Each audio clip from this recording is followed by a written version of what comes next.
Bonjour et bienvenue dans un nouveau numéro de Passer à l'acte, le MAG. Aujourd'hui je suis à Grenoble, c'est la 16e ville de France, à peu près 160 000 habitants. Et aujourd'hui on va parler immobilier et surtout acheter à deux, un sujet qui concerne surtout les jeunes. Alors entre indivision et SCI, parfois c'est pas forcément facile de faire le bon choix. Mais avant de passer à l'acte, on va d'abord aller rencontrer un notaire. J'ai rendez-vous avec maître Aurélie Bouvier qui est notaire ici, juste à côté. Allez, suivez-moi, on va prendre de la hauteur.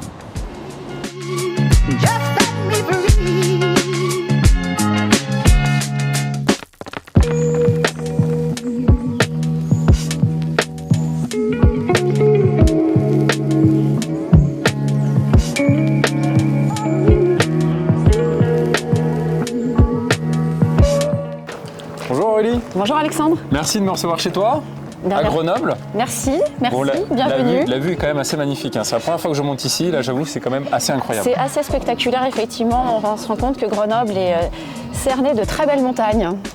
Bon, aujourd'hui on va parler d'immobilier, j'imagine que acheter à deux, il y en a pas mal qui en dessous à Grenoble l'ont fait déjà. C'est ça. Et là on va essayer de récapituler un peu ensemble et on va regarder un petit peu plus dans le détail comment mieux s'en sortir. Avec plaisir.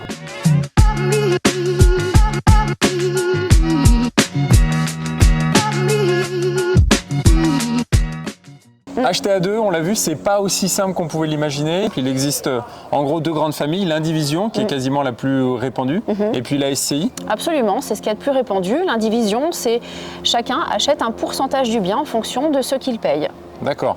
Donc du coup, moi je peux investir par exemple à 60%, ma concubine à 40%. Oui. Et là, on le définit par un acte notarié ? Exactement, tu le définis avec le notaire en fonction de qui paye quoi. Qui paye quoi, ça veut dire d'abord l'apport personnel de chacun qui peut être différent et c'est surtout au niveau du remboursement du prêt immobilier, on peut tout à fait définir dans l'acte des quotes-parts différentes de remboursement du prêt immobilier. Tout ça mélangé donne des quotes-parts de propriété qui ne sont pas forcément 50-50. D'accord. Donc là après je peux très bien investir à 60% et finalement contracter un prêt que à 40%. Absolument, si tu as plus d'apport, tu te retrouveras avec 60% même si tu n'as que 40% du prêt. D'accord. Et alors en cas de séparation, comment ça se passe ?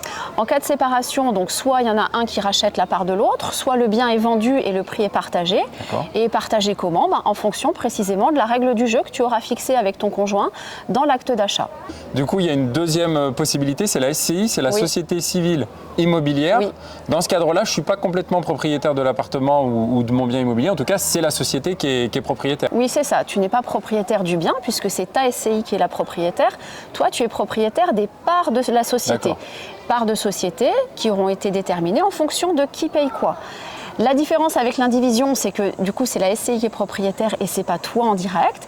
C'est que dans les statuts de la SCI, on va pouvoir définir qui est le gérant de la SCI, quels sont ses pouvoirs, alors que dans une indivision, les pouvoirs sont strictement les mêmes, quels que soient les quotes-parts de propriété de chacun. Dans une SCI, on peut tout à fait définir des pouvoirs différents entre associés. Ouais, ça offre finalement avec les statuts plus de possibilités, peut-être un peu plus de liberté aussi. Ça peut offrir un peu plus de souplesse, ce qui est pas mal à envisager, notamment en cas de recomposition familiale. L'intérêt, c'est justement de définir les pouvoirs, qui fait quoi. L'intérêt dans les statuts de la SCI, c'est également de définir qu'est-ce qui se passe en cas de décès, puisque là, ça va permettre de mieux gérer et d'éviter des conflits familiaux après le décès d'un des associés.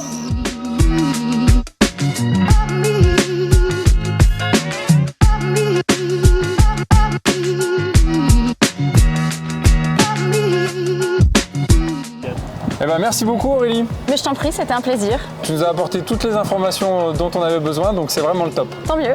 Merci beaucoup. Quant à nous, on se retrouve très prochainement dans un nouvel épisode de Passer à l'acte, le MAG. Et en attendant, vous pouvez déjà retrouver plein d'informations sur passeralacte.com. À très bientôt.